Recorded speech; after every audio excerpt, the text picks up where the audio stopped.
ಒಂದು ಖಂಡದಲ್ಲಿ ಸಿಗುವ ಎಲ್ಲ ವೈವಿಧ್ಯಮಯವಾದ ಭೌಗೋಳಿಕ ಲಕ್ಷಣಗಳು, ಫಲವತ್ತಾದ ಮಣ್ಣು, ವಿಧ ವಿಧವಾದ ವಾಯುಗುಣ, ಅಗಾಧವಾದ ಮಾನವ ಸಂಪನ್ಮೂಲ, ಜಗತ್ತಿನ ಎಲ್ಲ ಧರ್ಮಗಳು, ಅನೇಕ ಭಾಷೆಗಳು ಮತ್ತು ಅನೇಕತೆಯಲ್ಲಿ ಏಕತೆ ಸಾರುವ ನಮ್ಮ ಭವ್ಯ ಸಂಸ್ಕೃತಿಯ ಕಾರಣದಿಂದಾಗಿ ಭಾರತ ಒಂದು ಉಪಖಂಡವಾಗಿ ಕಂಗೊಳಿಸುತ್ತದೆ. ಇಂತಹ ಭವ್ಯ ಭಾರತದ ಸಂಪನ್ಮೂಲಗಳ ಆಸೆಯಿಂದಾಗಿ ಭಾರತಕ್ಕೆ ಬಂದ ವಿದೇಶಿಯರು ಭಾರತಕ್ಕೆ ದಾಸ್ಯದ ಸಂಕೋಲೆ ತೊಡಿಸಿ ತಮ್ಮ ದೇಶವನ್ನು ಶ್ರೀಮಂತಗೊಳಿಸಿಕೊಂಡಿದ್ದಾರೆ. ನಮ್ಮ ದೇಶ ಪರಾಧೀನವಾಗಲು ಅತಿ ಮುಖ್ಯ ಕಾರಣಗಳಲ್ಲಿ ನಮ್ಮಲ್ಲಿದ್ದ ಏಕತೆಯ ಕೊರತೆಯೂ ಒಂದು ಕಾರಣ. ದೇಶದ ಜನರು ಒಗ್ಗಟ್ಟಾಗಿದ್ದರೆ ಮಾತ್ರ ದೇಶಕ್ಕೆ ಸ್ವಾತಂತ್ರ್ಯ ಸಿಗುತ್ತದೆ ಎಂದು ಅರಿತ ನಮ್ಮ ದೇಶದ ಸ್ವಾತಂತ್ರ್ಯ ಹೋರಾಟಗಾರರು ದೇಶದ ಸ್ವಾತಂತ್ರ್ಯಕ್ಕಾಗಿ ತಮ್ಮ ಸರ್ವಸ್ವವನ್ನು ತ್ಯಾಗ ಮಾಡಿದರು. ಅಂತಹ ಪ್ರಾತಸ್ಮರಣೀಯರ ತ್ಯಾಗ ಬಲಿದಾನಗಳ ಪ್ರತಿಫಲವಾದ ಈ ಸ್ವಾತಂತ್ರ್ಯ ಮತ್ತು ಈ ಸ್ವಾತಂತ್ರ್ಯ ದಿನಾಚರಣೆಯನ್ನು ಅವರ ಒಂದು ಸ್ಮರಣೆಯೊಂದಿಗೆ ಆಚರಿಸೋಣ. ದೇಶವೆಂದರೆ ಬರೀ ಭೌಗೋಳಿಕ ಎಲ್ಲೆಗಳಿರುವ ಪ್ರದೇಶವಷ್ಟೇ ಎಂದು ಭಾವಿಸಿದರೆ ಅದು ಪೂರ್ಣ ವ್ಯಾಖ್ಯಾನವಾಗುವುದಿಲ್ಲ. ನಿಜವಾಗಲೂ ದೇಶವೆಂದರೆ ದೇಶದ ಜನರು. ಭಾರತ ಎಂದರೆ ನೀವು ಎಂದರೆ ಭಾರತ. ಈ ಕಾರಣಕ್ಕಾಗಿಯೇ ದೇಶದ ಅಭಿವೃದ್ಧಿ ನಿಜವಾಗಿಯೂ ಪ್ರಜೆಗಳ ಅಭಿವೃದ್ಧಿಯಲ್ಲಿ ಅಡಗಿದೆ. ದೇಶದ ಅಭಿವೃದ್ಧಿಗಾಗಿ ನಮ್ಮಲ್ಲಿರುವ ಪ್ರಜಾಪ್ರಭುತ್ವ ನಮಗೆ ದೊಡ್ಡ ಶಕ್ತಿಯನ್ನು ಕೊಟ್ಟಿದೆ. ಇಂತಹ ಪ್ರಜಾಪ್ರಭುತ್ವದ 78ನೇ ಸ್ವಾತಂತ್ರ್ಯೋತ್ಸವನ ಅತ್ಯಂತ ಸಂಭ್ರಮದಲ್ಲಿ ನಾವೆಲ್ಲ ಆಚರಿಸ್ತಾ ಇದ್ದೀವಿ.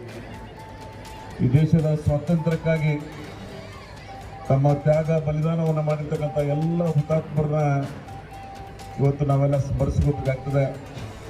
ಈ ಭವ್ಯ ಭಾರತದ ಸಂಕಲ್ಪ ಏನು ಕಂಡಿರ್ತಕ್ಕಂಥ ಅವರ ಕನಸು, ಆ ರಾಮರಾಜ್ಯದ ಕನಸು ನನಸು ಮಾಡುವಲ್ಲಿ ನಾವೆಲ್ಲರೂ ಕೂಡಿ ಶ್ರಮಿಸಬೇಕಾಗ್ತದೆ.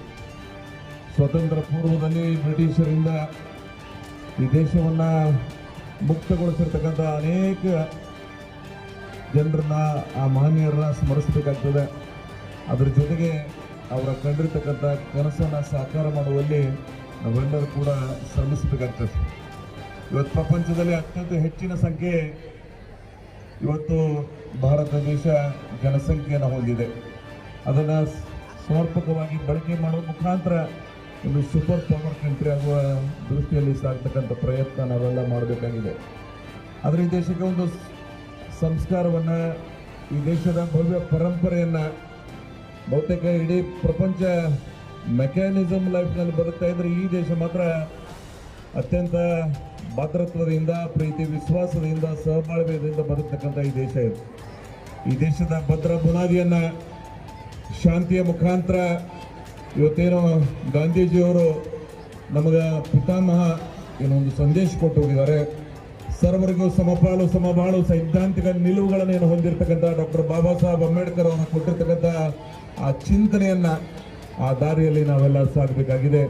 ಹಾಗೆ ಈ ದೇಶದ ಆಗಿ ಹೋಗಿರ್ತಕ್ಕಂಥ ಎಲ್ಲ ಸರ್ಕಾರಗಳು ಈ ದೇಶದ ಅಭಿವೃದ್ಧಿಯಲ್ಲಿ ತಮ್ಮದೇ ಆದಂಥ ಅನೇಕ ಕೊಡುಗೆಗಳನ್ನು ನೀಡುವುದನ್ನು, ಅದು ಜವಾಹರ್ಲಾಲ್ ನೆಹರು ಹಿಡಿದು ಇವತ್ತಿನ ತನ ಎಲ್ಲ ಪ್ರಧಾನಮಂತ್ರಿಗಳನ್ನ ಸ್ಮರಿಸಬೇಕಾಗ್ತದೆ. ಈ ದೇಶ ಬಹಳ ವಿಭಿನ್ನವಾದಂಥ ದೇಶ.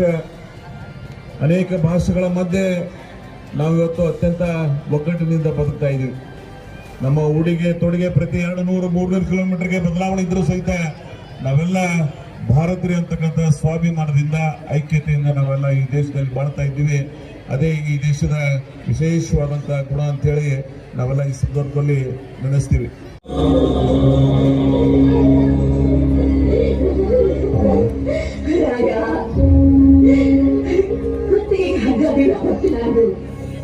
ನದಿ ನಡೆದರ ಹಾಗೆ ನಿಂತರು ನೀರಿನ ಗುಂಡಿಗೆ ಎಂಥ ಗುಂಡಿಗೆ ನೋಯಪ್ಪ ನಿನ್ನ ತೋಟ ಹ್ಯಾಂಗಲ್ಲಿಗೆ ಹಾಕುತ್ತಾರೋ ಹ್ಯಾಂಗಲ್ಲಿಗೆ ಹಾಕುತ್ತಾರೋಯಪ್ಪ. ತಾಯಿ ಕತ್ತಿಸಿದಂತ ನೀಚ ಮಂದಿಗ ನನ್ ಕೊಲ್ಲದೇನು ದೊಡ್ಡದಲ್ಲವ. ಅಯ್ಯೋ ಇಲ್ಲ ಯಪ್ಪ.